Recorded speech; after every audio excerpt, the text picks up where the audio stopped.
بیوہ ہونے کے بعد میرے بھائی کے سوا اس دنیا میں کوئی بھی نہیں تھا۔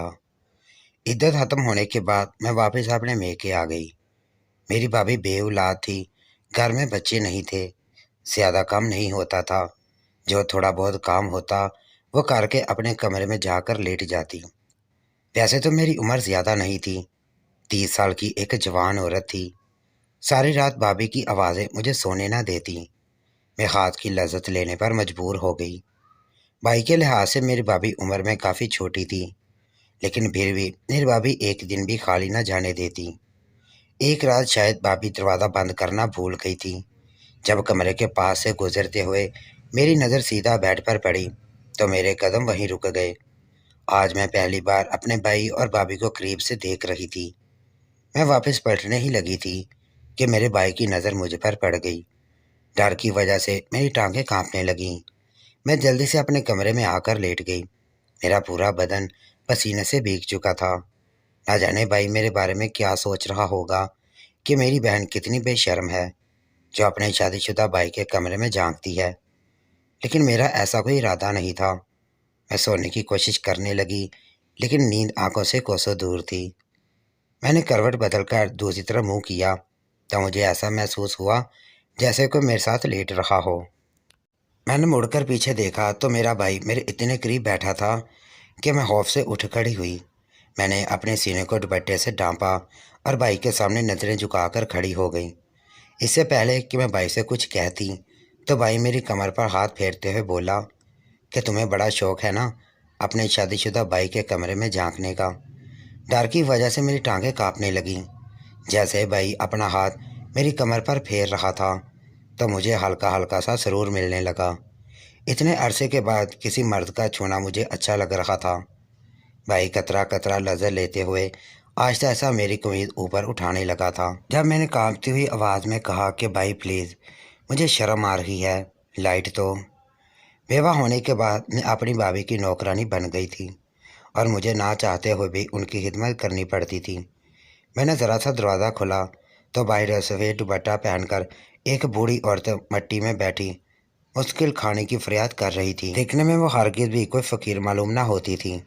میں نے گھر کا دروازہ کھولا اور اسے صحن میں بٹھا لیا۔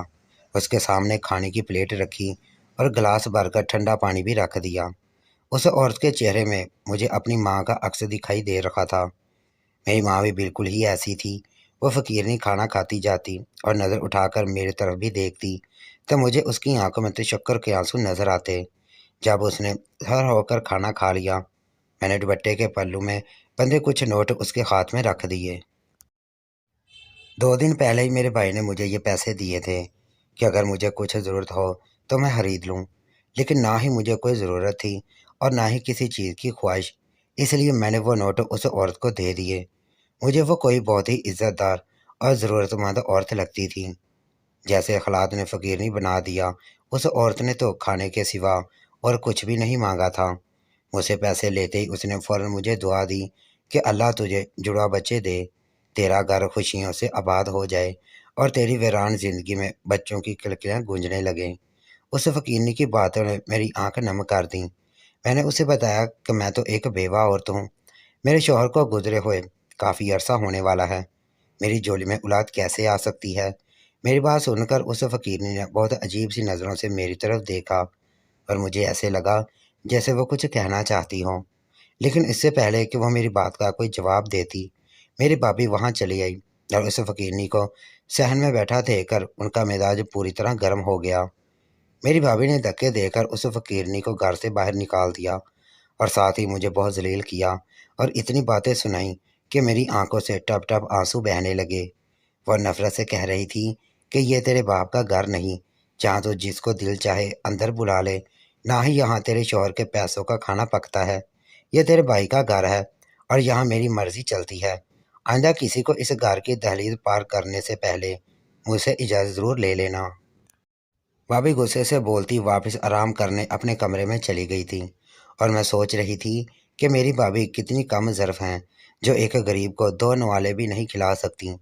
بھابھی کے جملوں نے مجھے بہت تکلیف پہنچائی تھی۔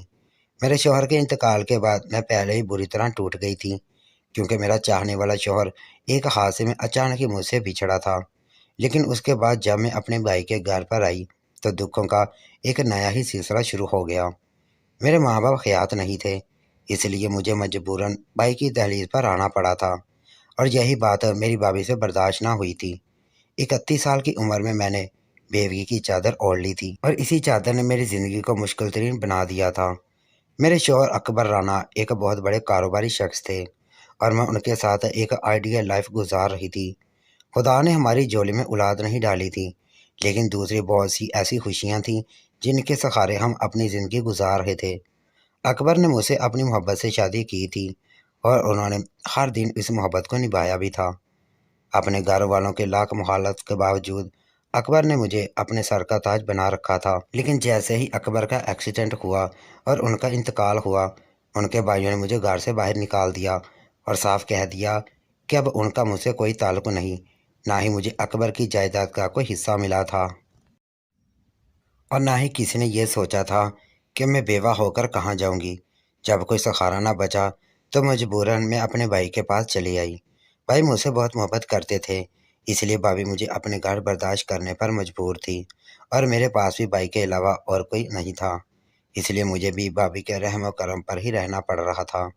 شروع میں تو بھابھی کا رویہ بہت ہی خراب تھا، لیکن پھر انہیں احساس ہوا کہ میں ان کے لیے مفت کی نوکرانی ثابت ہو سکتی ہوں، اور انہوں نے مجھے اپنی نوکرانی بنا لیا۔ اپنے شوہر کے گھر کی مالکن سے میں سیدھا اپنے بھائی کے گھر کی ماسی بن گئی تھی۔ صفائی ستھرائی سے لے کر گھر کے سب کام تک میرے ذمے ہو گئے تھے، اور میں نے بھی خاموشی سے اسے اپنا نصیب مان لیا تھا۔ ویسے بھی میرے پاس اکبر کی یادوں کے سوا اور کچھ بھی باقی نہیں بچا تھا، لیکن آج جو کچھ میرے ساتھ ہوا تھا اس بات سے مجھے بہت دکھ پہنچا تھا کہ میں اس گھر میں اتنا حق بھی نہیں رکھتی کہ ایک فقیرنی کو تھوڑا سا کھانا کھلا سکتی۔ میرے کام مکمل ہوئے تو میں اپنے کمرے میں چلی آئی۔ کمرہ کیا تھا؟ ایک چھوٹا سا کباڑ خانہ تھا، جہاں میں روزانہ دوپہر میں گھر کے کام کاج سے فارغ ہو کر سویا جایا کرتی تھی۔ ابھی میں سونے کی نیت سے ہی کمرے میں آئی تھی، لیکن اس فقیرنی کی دعا میرے کانوں میں گونج رہی تھی، اور میں سوچ رہی تھی کہ اگر میرا شوہر جانے سے پہلے مجھے اولاد دے جاتا تو میری زندگی کا بھی کوئی مقصد ہوتا، شاید اس کے گھر والے مجھے اس طرح بے گھر نہ کرتے، اور مجھے اپنی بھابھی کی کڑوی کسیلی باتیں سننے کو نہ ملتی۔ ایسا نہیں تھا، بیوی کے بعد میرے رشتے نہیں آئے تھے، لیکن میری بھابھی دوبارہ میری شادی کروانا ہی نہیں چاہتی تھی، کیونکہ میری شادی کروانے سے اسے خرچہ بھی کرنا پڑتا، اور پھر مجھ جیسی مفت کی نوکرانی سے بھی ہاتھ دھونا پڑتا، اور میں بھی کسی دوسرے انسان کو اپنی زندگی میں اپنے شوہر کی جگہ نہیں دے سکتی تھی۔ جتنی محبت اکبر نے مجھے دی تھی، جو جگہ ان کی میرے دل میں تھی، وہ کبھی کوئی اور نہیں لے سکتا تھا۔ اس دن کے بعد سے میری طبیعت بہت زیادہ بوجھل ہو گئی تھی۔ مجھے بار بار اس مجبور فقیرنی کا چہرہ یاد آتا، جو جاتے جاتے مجھ سے کچھ کہنا چاہتی تھی۔ اس کی آنکھوں میں کچھ ایسا تھا جو میں بول نہیں پا رہی تھی۔ اس فقیرنی کو کھانا کھلائے مہینہ ہی گزرا تھا، اور مجھے اپنی طبیعت میں بہت سی تبدیلیاں محسوس ہوئی تھیں، جنہوں نے مجھے پریشان کر دیا تھا۔ کبھی مجھے چکر آتے تو کبھی کیا ہونے لگتی، کھانا پینا بھی نہیں تھا، اس لیے میری حالت زیادہ خراب ہونے لگی، کیونکہ اتنا کام کرنے کے باوجود بھی میری بھابھی مجھے ٹھیک سے کھانا بھی نہیں دیا کرتی تھی۔ میں اپنی طبیعت کو برداشت کرتے ہوئے گھر کے کام کاج کرنے کی کوشش کر رہی تھی، کیونکہ مجھے یقین تھا اگر میں بھابھی کو اپنی طبیعت کے بارے میں بتاتی تو یقیناً وہ اسے میرے کام نہ کرنے کا بہانہ سمجھ لیتی، اور پھر گھر میں ایک نیا جھگڑا کھڑا ہو جاتا۔ بس یہی سوچ کر میں جیسے تیسے دن گزار رہی تھی، لیکن ہر گزرتا دن میری طبیعت کو مزید خراب کر رہا تھا، اور پھر جب مجھے کیا کا سلسلہ شروع ہوا تو میں بہت ہی زیادہ پریشان ہو گئی۔ کبھی کبھی اس فقیرنی کی بات مجھے یاد آتی، اور میں سوچتی کہ یہ کیسے ممکن ہے کہ میں حاملہ ہو جاؤں۔ یقیناً میری طبیعت میں کچھ گڑبڑ ہو رہی تھی، اور اسی وجہ سے مجھے کیا ہو رہی تھی۔ اور پھر بھابھی کو یہ بات خود بخود ہی پتہ لگ گئی۔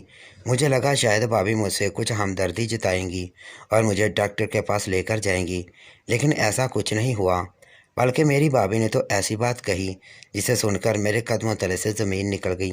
میں سوچ بھی نہیں سکتی تھی کہ میری بھابھی نفرت میں اتنی اندھی ہو جائیں گی، وہ مجھ جیسی بیوہ عورت پر ایسے گھٹیا الزام لگا دیں گی۔ صاف لفظوں میں وہ مجھ سے پوچھ رہی تھی کہ میرا کس کس کے ساتھ تعلق ہے، اور ان کی غیر موجودگی میں یہاں کون کون آتا ہے۔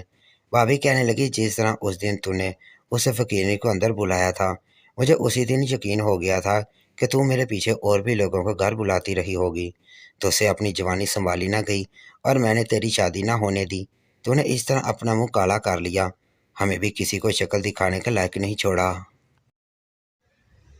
تیرا بھائی اور میں دنیا والوں کو کیا بتائیں گے کہ ہمارے گھر میں رہنے والی میری بیوہ نند نے کس طرح عمر کے اس حصے میں ایک ناجائز بچے کو اپنے پیٹ میں سما لیا ہے۔ بھابھی کے لفظ میری روح چھلنی کر رہے تھے، لیکن وہ تو خاموش ہونے کو تیار نہیں تھی۔ انہوں نے اس قدر ہنگامہ کھڑا کیا کہ مجھے ڈر تھا کہ پاس پڑوس والوں تک بھی کہیں ان کی آواز پہنچ جائے۔ بھابھی کا اندازہ دیکھ کر میں خوفزدہ بھی ہو گئی تھی، کیونکہ میں جان گئی تھی کہ ان کا ارادہ کیا ہے اور وہ اس بات کو کہاں پہنچانا چاہتی ہیں۔ میں نے لاکھ اپنے کردار کی گواہیاں دینا چاہی تھیں، لیکن بھابھی تو ایک لفظ بھی سننے کو تیار نہیں تھی۔ اور بھابھی جب کام سے واپس لوٹے تو بھابھی نے انہیں بھی بڑا چڑھا کر یہ بات سنائی کہ میں کسی نہ کسی کو گھر بلائے رکھتی ہوں، اور یہ اسی کا ہی نتیجہ ہے۔ بھابھی نے فقیرنی کے جڑا بچوں والی بات بھی کہہ ڈالی، جسے سن کر میں حیران رہ گئی۔ بھابھی کو اس بارے میں کیسے پتا؟ بھابھی کے کانوں میں پہلے ہی اس قدر میرے خلاف زہر گھول چکی تھیں کہ بنا سچ جانے اور میری بات سنے ہی بھائی نے مجھے بد کردار ٹھہرا دیا۔ اور پھر بھابھی نے موقع کا بھرپور فائدہ اٹھایا اور مجھے دھکے دے کر گھر سے باہر نکال دیا۔ میں چیختی رہی، روتی رہی کہ میں ایک بیوہ عورت ہوں، میں کیسے حاملہ ہو سکتی ہوں، لیکن میری بات سننے والا کوئی نہیں تھا۔ سچ کہتے ہیں کہ ماں باپ مر جائیں تو عورت کا میکا ختم ہو جاتا ہے۔ میرے بھی ماں باپ نہیں تھے، اس لیے میرا کوئی گھر باقی نہیں بچا تھا۔ جس طرح مغرب کے اندھیرے میں بھابھی نے مجھے گھر سے نکالا تھا، میں بے آسرا ہو کر انہیں کی دہلیز پر بیٹھی رہ گئی تھی۔ جاتی بھی تو کہاں جاتی، نہ کوئی اپنا تھا نہ ٹھکانہ۔ رہ کر فقیرنی کی آوازیں میرے کانوں میں گونج رہی تھی، جس نے مجھے جڑا بچوں کی خوشخبری سنائی تھی۔ میں سوچ رہی تھی کہ کاش میں اس فقیرنی کی صدا پر دروازے تک نہ جاتی تو میرے ساتھ اتنا برا نہ ہوتا۔ کیا ایسا ممکن ہو سکتا تھا کہ فقیرنی کی دعا کی وجہ سے میں حاملہ ہو جاتی؟ میں دل میں آنے والی سوچوں کو جٹلا رہی تھی۔ بھلا میں کیسے جڑا بچوں کی ماں بن سکتی تھی؟ میری زندگی میں تو کوئی مرد ہی نہیں تھا۔ مجھے ایسے ہی روتے روتے کتنے لمحے بیت گئے، اور پھر میری بھابھی کا بھائی فیضان ان سے ملنے کے لیے چلا آیا۔ وہ 40 سال کا ادھیر عمر مرد تھا، جس کی بیوی اسے چھوڑ کر جا چکی تھی۔ وہ مجھے بالکل بھی پسند نہیں تھا، کیونکہ وہ جب بھی بھائی کے گھر آتا تو عجیب نظروں سے مجھے سر سے پاؤں تک گھورتا رہتا۔ بھابھی کی وجہ سے میں اسے برداشت کرنے پر مجبور تھی، ورنہ اس کی نظر مجھے چبھتی ہوئی محسوس ہوتی تھی۔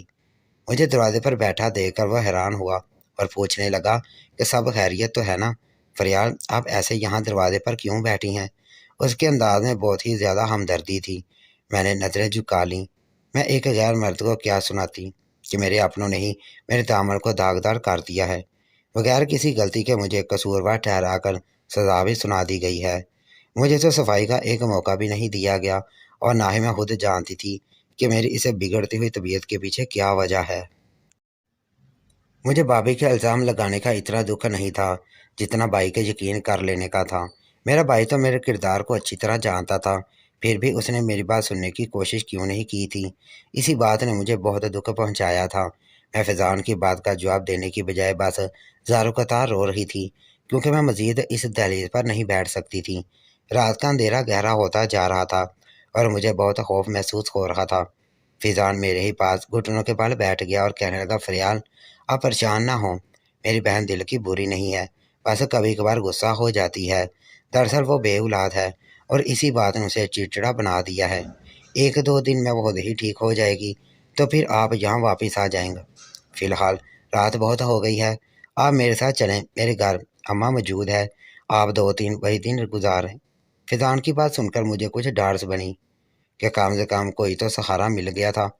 فیضان نہیں اچھا نہیں تھا، لیکن بھابھی کی انا واقعی ایک بہت اچھی نیک عورت تھی۔ وہ جب بھی ہمارے گھر آتی تو بہت ہی محبت سے پیش آتی تھی۔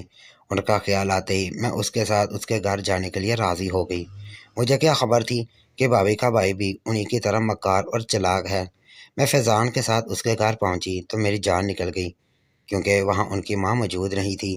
یہ دیکھ کر میں وہیں سے واپس پلٹنے لگی، لیکن فیضان نے کہا، اماں شاید پاس پڑوس میں کہیں گئی ہے، آپ آرام سے بیٹھ جائیں، میں اماں کو بلا کر لاتا ہوں۔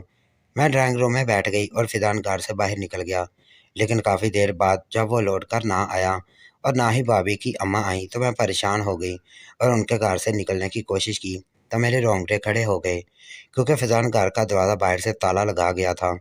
میری طبیعت پہلے ہی بہت خراب تھی اور ان اخلاط نے مجھے چکرا کر رکھ دیا تھا۔ میں وہیں بے ہوش ہو کر گر پڑی، اور جب مجھے ہوش آیا تو میں ایک چھوٹے سے کمرے میں بند ہوئی تھی۔ نہ ہی میرے ارد گرد فیضان تھا اور نہ ہی اس کی ماں، اور جہاں تک میرا اندازہ تھا یہ گھر بھی فیضان کا نہیں تھا۔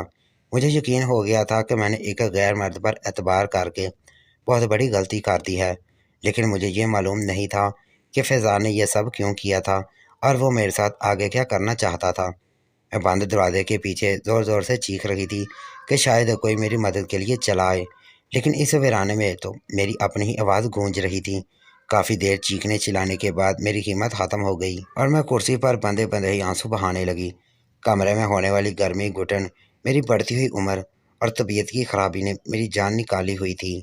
میں خدا سے مشکل دعا مانگ رہی تھی کہ کسی طرح میری عزت اور تو محفوظ رہے اور میں اس جنگل سے نکل جاؤں۔ بہت دیر بعد بھابھی کا بھائی فیضان کمرے میں آیا تو اسے دیکھ کر میں نے اسے التجا شروع کی کہ مجھے کھول دے اور یہاں سے جانے دے، لیکن اس پر تو جیسے کوئی شیطان سوار ہو گیا تھا۔ وہ کہنے لگا بہت مشکل سے اسے پیسے کمانے کا موقع مل رہا ہے، وہ تو اتنی آسانی سے کیسے مجھے چھوڑ سکتا ہے۔ اس کی بات سن کر میرے ہوش اڑ گئے تھے۔ پتہ نہیں وہ میرے ساتھ کیا کرنے والا تھا۔ اس نے مجھے کھولنے کی بجائے ایک رومال سنگھا کر بے ہوش کر دیا، اور جب مجھے ہوش آیا تو میں ایک ایسی جگہ موجود تھی جس کے بارے میں تصور بھی نہیں کر سکتی تھی۔ میں اپنے بھائی کے گھر سے نکل کر وہاں پہنچ گئی تھی جہاں جسموں کا کاروبار کیا جاتا تھا۔ بھائی کے باپ نے مجھے بہت ہی بڑی رقم کے عوض اس عورت کو بیچ دیا تھا جو اس کاروبار چلاتی تھی۔ اس نے میری خراب طبیعت کو دیکھتے ہوئے جب ڈاکٹر سے میرا چیک اپ کروایا تو ڈاکٹر نے کہا مجھے باسی اور پرانا کھانا کھانے کی وجہ سے بہت ہی شدید فوڈ پوائزن ہوا ہے اور میرے معدے نے کام کرنا چھوڑ دیا ہے، مجھے علاج کی ضرورت ہے۔ اس عورت نے نہ صرف میرا علاج کروایا بلکہ میری خوراک کو اچھا کر کے مجھے صحت مند اور خوبصورت کر دیا، لیکن اس کے ساتھ ہی اس نے مجھ پر ایک بہت بڑا ظلم بھی کیا تھا۔ اس نے اسی ڈاکٹر کے ذریعے میری بچہ دانی نکلوا دی اور اب میں زندگی بھر ماں نہیں بن سکتی تھی۔ پھر اس عورت نے مجھ سے جو کام لینا شروع کیا وہ کام میں ہرگز بھی نہیں کر سکتی تھی۔ میں ایک شریف خاندان سے تھی اور عزت کو داؤ پر لگانا میرے لیے ممکن نہیں تھا۔ میرے لیے ہر دن کسی اذیت کی طرح بن چکا تھا۔ نہ ہی اب میں کبھی اولاد حاصل کر سکتی تھی اور نہ ہی عزت بھری زندگی گزار سکتی تھی۔ میرے اوپر کوٹھے والی کا دبا لگ چکا تھا، اور پھر ایک دن بھابھی کا بھائی مجھے دوبارہ اسی کوٹھے میں نظر آیا۔ وہ ایسے ہی غلط کاموں میں ملوث تھا۔ اس دن بھی کسی لڑکی کو بیچنے کے لیے یہاں آیا تھا۔ میں اسے قدموں میں گر گئی اور اس سے کہا کہ وہ مجھے اس دلدل سے نکالنے میں میری ساری زندگی اس کی احسان مند رہوں گی، لیکن اس نے تو مجھے پہچاننے سے بھی انکار کر دیا، بلکہ بہت ہی عجیب سے کہنے لگا کہ تمہارے گھر سے نکلنے والا میں ہی ہوں، کیونکہ میں نے اس فقیرنی کو بتایا تھا کہ میں تمہارا شوہر ہوں اور تمہیں جڑا بچوں کی خواہش ہے۔ وہ تمہیں جڑا بچوں کی دعا دے کر اپنی بہن کے دل میں شک ڈالنا چاہتا تھا، کیونکہ مجھے معلوم تھا وہ تم سے نفرت کرتی ہے۔ اور جب اس فقیرنی نے تمہیں جڑا بچوں کی دعا دی تو میری بہن نے یہ بات سن لی، اور پھر میں نے اپنی بہن کے دل میں یہ بات ڈال دی کہ اس فقیرنی نے کچھ سوچ کر ہی یہ دعا دی ہوگی، کیونکہ وہ روزانہ نہ گلی میں آتی ہے۔ اس نے کچھ تو ایسا دیکھا ہوگا جو غلط ہوگا، اور میری بہن نے میری بات کا اعتبار کر لیا۔ فیضان نے بہت مکاری سے میری زندگی کو آگ میں جھونکا تھا۔ میں جانتی تھی کہ یہ دنیا کا بہت ہی خراب ہے، اور یہاں اپنے ہی ایسا دھوکہ دیتے ہیں جس کا ہم تصور بھی نہیں کر سکتے۔ اور پھر ایک دن جب ایک ادھیر عمر مرد مجھے نوچنے کے لیے میرے قریب آیا تو میں نے بنا سوچے سمجھے کمرے کی کھڑکی سے چھلانگ لگا دی۔ اس وقت میں رکنا نہیں چاہتی تھی، اسی لیے سب رکاوٹوں کو توڑ کر میں بھاگتی چلی گئی۔ شاید میری قسمت میں یہی لکھا تھا، اس لیے میں اس دلدل سے بچ کر نکل آئی، لیکن اندھا دھند بھاگنے کی وجہ سے میں ایک گاڑی سے ٹکرا گئی۔ جب مجھے ہوش آیا تو میں ہسپتال میں پڑی تھی۔ میرے پیر کی ہڈی پوری طرح ٹوٹ چکی تھی۔ جس گاڑی سے میرا ایکسیڈنٹ ہوا تھا انہوں نے میرا پورا علاج کروایا، لیکن میرا پیر پہلے کی طرح ٹھیک نہیں ہو سکتا تھا۔ میں بیساکھی کے سہارے چل سکتی تھی اور ساتھ میں ماں بننے کی صلاحیت بھی کھو چکی تھی۔ میری زندگی میں اب کچھ بھی باقی نہیں بچا تھا، لیکن جب تک اللہ سانس دیتا ہے انسان کو زندگی گزارنی پڑتی ہے۔ اس گاڑی کے مالک نے مجھے اپنے ہی بنگلے میں نوکرانی کے طور پر رکھ لیا تھا۔ میں بنگلے کے چھوٹے موٹے کام کرتی اور اس کے بدلے مجھے کھانا پانی اور رہائش مل گئی تھی۔ میری زندگی میں کوئی اپنا باقی نہیں بچا تھا، سب کچھ تباہ ہو گیا تھا، لیکن اب میرے احساس کے رشتے جڑ گئے تھے اور وہ مالک کے بچوں کے ساتھ تھے۔ میں پچھلے 10 سال سے اسی بنگلے پر کام کر رہی ہوں۔